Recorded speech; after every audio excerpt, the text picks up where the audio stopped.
특히 임차인이 있는 경우요.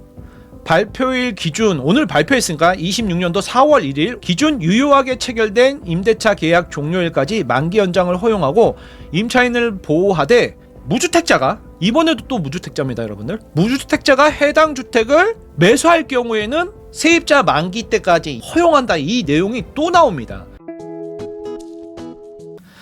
네, 안녕하세요. 소쿠리입니다. 오늘 정부가 2026년도 가계부채 관리 방안을 발표를 했어요. 가계대출 증가율을 좀 많이 낮추겠다 앞으로는. 그리고 다주택자, 임대사업자들, 수도권 규제지역에 있는 아파트 담보대출 만기 연장을 더 이상 안 해주겠다. 원칙적으로는 불허하겠다. 이런 내용하고요. 그리고 사업자 대출을 전면적으로 점검하고 체크를 하겠다. 이런 내용이었어요. 여러분들 놀라지 마십시오. 굉장히 빅뉴스가 이번에 나왔습니다. 그래서 무주택자분들은 오늘 내용 잘 들어보셔야 돼요. 정부에서 다주택자 주택담보대출 만기 연장이 원칙적으로 금지돼요. 이게 4월 17일부터 시행이 되는데요. 그래서 보도자료를 보면은 다주택자가 보유한 수도권 규제지역의 아파트 담보대출이요. 아파트만 이번에는 되는 거죠. 수도권 규제지역이요. 만기 연장은 원칙적으로 불허하지만 어린이집이나 중공후 미분양 주택 등 규제 적용이 곤란한 경우에 한해서는 주택 보유수에서 제외한다. 이건 주택 보유수에서 빼준다는 거예요. 그러면은 이제 아파트를 1층을 사서 어린이집을 해야 되는 건가요? 주택을 즉시 매도하기 어려운 불가피한 사유가 있는 경우에는 예외적으로 만기 연장을 허용한다. 이래서 특히 임차인이 있는 경우요. 발표일 기준 오늘 발표했으니까 26년도 4월 1일 기준 유효하게 체결된 임대차 계약 종료일까지 만기 연장을 허용하고 임차인을 보호하되 무주택자가 이번에도 또 무주택자입니다 여러분들. 무주택자가 해당 주택을 매수할 경우에는 세입자 만기 때까지 허용한다. 이 내용이 또 나옵니다. 올해 말 26년도 12월 31일까지 허가관청에 토지를 접수하고 허가일로부터 4개월 뒤에 취득하는 경우에는 토지거래 허가 제도상 실거주 의무를 임대차 계약 종료일까지 유예를 해준다. 이런 내용이에요. 그러면 12월 31일까지 토지를 해당 주택가에 신청을 했어요. 그럼 토지가 보통 3주 정도 걸리니까 1월 셋째 주에 이제 허가가 나겠죠. 그럼 허가일로부터 5월 셋째 주까지 4개월이죠. 올해 말까지 구청 주택가에 약정서가 들어가고 잔금은 5월 셋째 주까지 이렇게 지금 거래를 하면 된다. 그렇게 무주택자가 다주택자 물건을 샀을 때 세입자가 껴있는 물건은 지금 세입자 만기까지 가능하다. 오늘 이게 가계부채 관리 방안인데 이렇게 또 무주택자에 한해서 다주택자 물건을 샀을 경우에 새낀 물건을 살 수 있다. 근데 이 세입자가 나갈 때 대출, 생활안전자금 대출 1억 말고 6억 대출이 15억 이하에 대해서는 해주냐. 그런 문제에 대해서는 이번에도 또 안 나왔는데요. 어쨌든 전세 낀 물건을 살 수 있다는 거죠.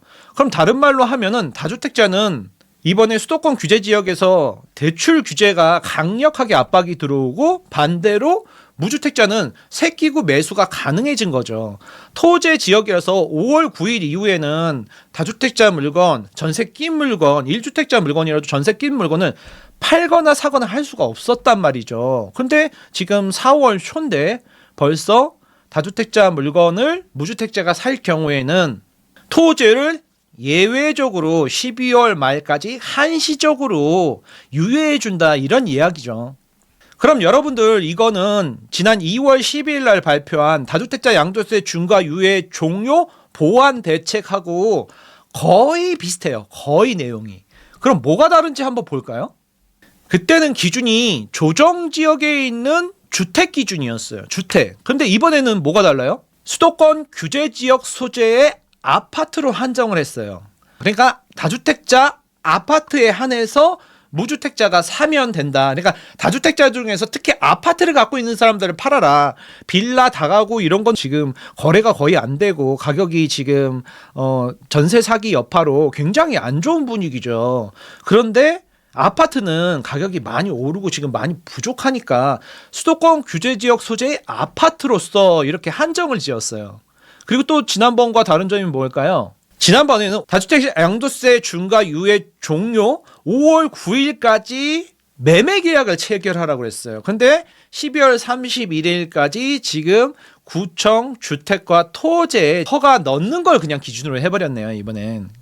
그리고 또 특이한 점이 뭐가 있을까요? 지난번에는 임대인 변경 확인서 등 이런 게 필요하다고 그랬는데 이번에는 여기 서류에 들어가 있지는 않네요.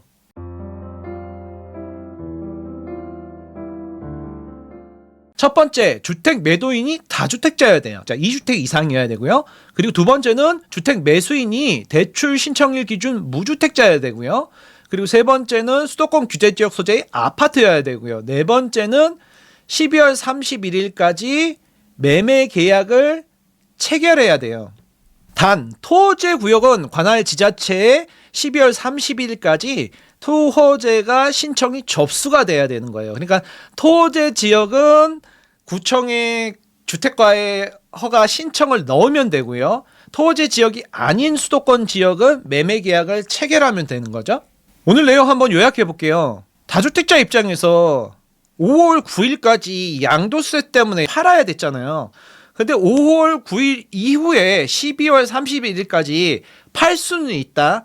단 양도세 얘기는 지금 없어요. 그럼 양도세는 80%를 내야 되는 거죠. 근데 만약에 오늘 이 이야기가 없었으면 5월 9일 이후에는 양도세 80%가 문제가 아니라 새끼 물건은 팔지를 못하는 거예요. 토호제 때문에요. 토호제. 서울 전 지역하고 경기도 12곳 있지 않습니까? 그 지역은 팔 수가 없는데 팔 수는 있다. 단 양도세는 80% 내야 되는 상황이에요. 지금. 그러면 어떤 물건들이 팔릴까요? 양도세를 10억 차익이 났으면 80% 내고 파실까요? 아니죠. 양도 차익이 없는 물건은 전세 끼고 팔 수 있는 거죠. 그리고 양도 차익이 뭐 한 1,000만 원이다. 그리고 양도세 뭐 800만 원을 내야 된다. 그리고 200만 원 남는다. 아니 근데 귀찮아서 이제 파는 거죠. 새겨 있는 물건이 있지 않습니까? 그래서 양도 차익이 없는 물건은 이제 12월 31일까지 전세가 껴 있어도 팔리고 살 수 있는 거죠. 두 번째, 무주택자 입장에서 그런 물건을 살 수 있죠. 어디겠어요? 강남하고 한강벨트 같이 아주 많이 오른 지역은 물건이 나오지도 않고 하겠죠? 양도세 80% 내고 팔기가 힘드니까요. 그러면 이제 비강남권 있지 않습니까? 비강남권 쪽에 다주택자 물건인데 22년도 폭락장 이후 심정지 상태로 지금 살짝 반등한 물건들 있지 않습니까? 그런 물건들은 무주택자 내 집 마련하신 분들이 노려보실 수가 있을 것 같아요. 서울 외곽 지역이나 경기도 핵심 지역들 물건 중에서 그래도 안 오른 물건들 찾아보면 있거든요. 그런 물건들은 양도 차익이 얼마 안 돼서 다주택자들 경우에 원래 5월 9일 이후에 12월 달까지 못 파는 걸 팔게 해줬다. 그런데 방점을 둬야 될 것 같아요. 그럼 무주택자는 전세 끼고 매수를 할 수 있게 됐잖아요. 당연히 이번에 생활안전자금 1억이 아니라 무주택자에 한해서는 6억 정도 15억 이하 6억 자기 소득에 따라서 6억 대출이 나오는 게 이번에 같이 나왔으면 이게 효과가 더 좋을 것 같은데 그런 내용은 지금 없죠. 그리고 1주택자는 이번에 또 해당이 안 되죠. 다주택자 물건만 해당이 되는 거죠. 그러니까 자기가 유주택자가 살 수가 없죠. 1주택자는 소외되는데 여기서 특히나 소외되는 사람은 비거주 1주택자 아닙니까? 실거주 1주택자는 자기가 이제 뭐 이 집을 팔고 사면 되잖아요. 근데 비거주 1주택자는 뭐예요? 자기가 안 살고 있으니까 누군가 살고 있을 거 아니에요? 그러면 그 세입자가 살고 있으면 그 세입자가 만기되기 전까지는 자기는 못 파는 거예요, 이번에 또. 그러니까 이 비거주 1주택자는 지난번에도 그러고 이번에도 그러고 계속 소외된다. 그거를 뭐 체크를 좀 하셔야 되고요. 그래서 정부 정책은 명확하죠. 다주택자 물건을 무주택자한테 팔아라. 그러니까 지금 제일 유리한 사람은 누굴까요? 무주택자인데 현금 부자 무주택자들한테는 지금 또 좋은 기회가 온 거예요. 정부 정책이 지금 작년부터 일관되게 다주택자 물건은 점점 없애고 무주택자한테 일시적인 갭 투자를 허용해 준 거예요. 정부의 다주택자 규제가 토호제로 시작해갖고 오늘 나온 게 대출 규제죠. 대출 연장을 중단하니까요. 거기다가 세금 규제, 양도세까지요. 그래서 사방팔방으로 다주택자는 압박하고 있어요. 제가 재작년부터 계속 다주택자들 매도를 해라 계속 말씀드렸던 거예요. 그대로 지금 시행이 되고 있잖아요.